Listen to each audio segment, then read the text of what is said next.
Hey, what's up, y'all? It's S-Stop. So I've been wanting the Canik Prime Radian to come out since they announced them at SHOT Show a couple of months ago. I think they said it would be out in like March or early April, and I've literally been checking the websites every day since then. First thing in the morning, I check Academy, and then I pretty much go through my list of stores. And every day I get disappointed because it's the middle of April and they're still not available. But I saw this Canik MC9 Prime available, and I had to have it. Now, you may be saying to yourself, that they're pretty much basic and readily available at this point, and I would tend to agree. But this one I haven't seen a ton of, so I'm gonna go ahead and show you what I got. Now, I will say before I get started that I do like Canik and all the accessories and the packaging, and I'll go over all that in a minute, but I know that's not what you're here for. I know you're here to see this Canik. It drives me crazy when I watch videos and people get to talking about locks and back straps and stuff like that. Ain't nobody got time for that. But here she is, the Canik MC9 Prime Bullshark Edition. Damn! Now, essentially, if I'm not mistaken, and I very well could be because I didn't look any details up about this is basically just a gray Canik Prime. Now, if I'm being honest with y'all, I really don't know how I feel about the actual color of this. Now, you may be asking yourself, why would I buy something that I'm not a fan of? Well, as you can see from the color, it's gray. However, on the listing on the website, as you can clearly see, it says white. Now, I thought I was getting like a Stormtrooper pistol, something that would pop on camera, something that would be good for YouTube, but I should have known that this wasn't gonna be white because its name is Bullsharks, and as we all know, Bullsharks are gray and they're not actually white. Oh, you motherfuckers. Okay. All right. I'm putting cases on all you bitches. Either way, I'm kind of pissed that they got me with the color, but with that said, I do still think it looks kind of cool, so I decided to go ahead with the purchase anyway. And by getting this one now, I can compare this to the Canik Prime Radian, so it'll allow me to mess around with this one before that one does. It will also allow me to wait a bit of time before, rushing out and getting the first generation. Now, I don't normally believe in being an early adopter or getting the first generation of a new model. I usually like for them to start, working out all the kinks. Now, the first thing I wanted to check out is the trigger on this thing, since this is pretty much their claim to fame and everyone raves about them. Okay, I will say it is pretty crisp, but let me actually compare that to Glock, make sure we're unloaded. Okay, so definitely it feels like the Glock has a little more mush, and then this one is a little more crisp.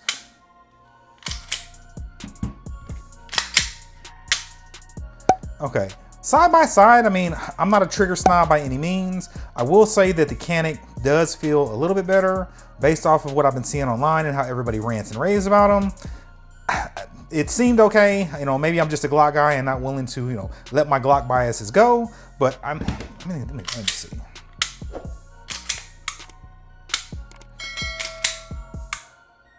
Okay, one more time. Let's see what we do on the Glock.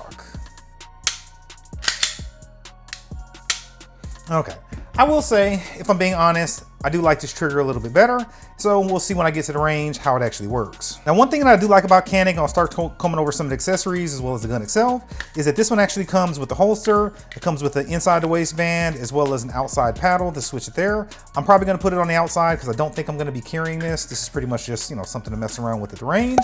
But I do like this holster. I've seen people comment that it's not a great holster, but it's made by G-Code. I have another holster, or maybe I think I have two holsters by this company. I really like them, so I think that's pretty good. If you don't have any holsters, obviously this is gonna be better than that. But if you were gonna carry it maybe inside the waistband, I would probably go maybe something with like a tier 1 concealed, because I wanna say, yeah, you see that, how there's a little bit of play there? So I'm not sure if I can tighten that up, but for being a free holster, or free, I should say, included in the price of purchase, this isn't too bad. Now, as far as magazines go, if you've been under a rock, these are 17 round YouTube compliant, flush fit magazines. Now, as far as grip angle goes, it points okay. Again, the truth will be told when I get to the range. I don't notice anything as far as palm swell goes, so it's pretty flat, especially compared to, the Glock 19. And maybe I'll do another video where I do a full breakdown comparison, well, not a breakdown, but more of a full comparison on a Glock 19 versus the Canik Prime, in case you haven't seen one of those. But as far as palm swell goes, this one doesn't have it. It's pretty flat, and it doesn't have any finger grooves, which I like. Now, as far as the stippling goes, I will say, I don't know if you can see that, if it's coming up on camera or not. This is extremely aggressive. Now I love a more aggressive stippling. Like to me, the Glock 19, the new Gen 6s, is still pretty slick. I really do like this. I will say though, if you were gonna be carrying this on your stomach, this would absolutely rip up your stomach. So you may have to get an undershirt or, you know, just stop being a. Now as far as slide serrations go,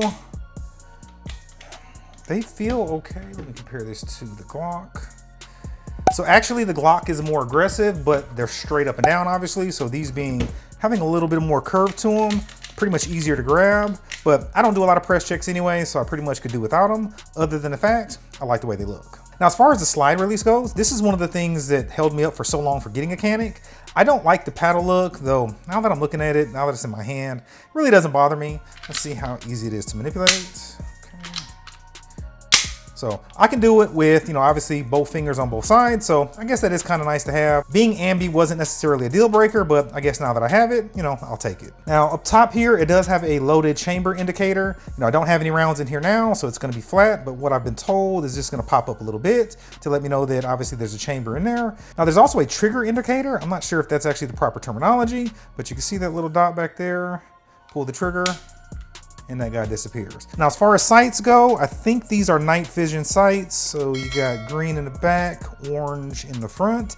And I think they're night vision, which I like that company's night vision. I think I have, actually I don't have that Glock around me, but I do have that on my Glock 43, some night vision sights, not these specific ones, but now I do wonder from their height, they seem pretty low, so I'm not sure if I'm gonna be able to co-witness when I put an optic on.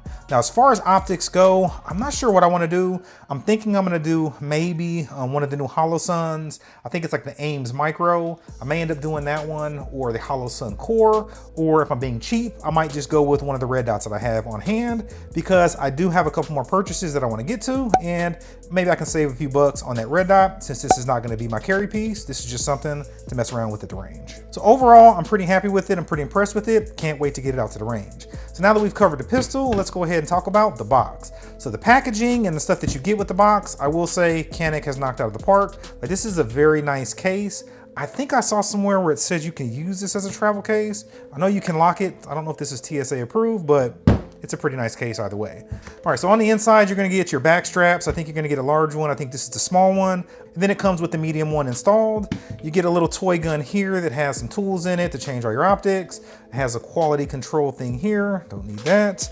I think it comes with obviously gonna be a lock, which is required. And then it comes with the other magazine, which apparently is childproof. And it comes with a speed loader, which I don't normally use these kind of speed loaders. I have the ones from Maclula, so I'll pretty much use those. But again, comes with a second 17-round magazine, though I wish it came with a third one. And then underneath here, you got some packaging, you got the paddle holster like I mentioned earlier, and some cleaning tools. So overall, I mean, not bad packaging. I mean, definitely a step up from, you know, from Glock, and definitely a step up from, I think it's like Smith & Wesson, or I think it's Smith & Wesson that comes in like a box, a little cheap box. Definitely a step up from that. All right, guys, well, let me know in the comments what you think of this pistol. Do you like the color? Do you think I should have waited on the Canik Prime Radian? Or do you think this one is worth it? Either way, thanks for watching as always, and I'll see you guys in the next video.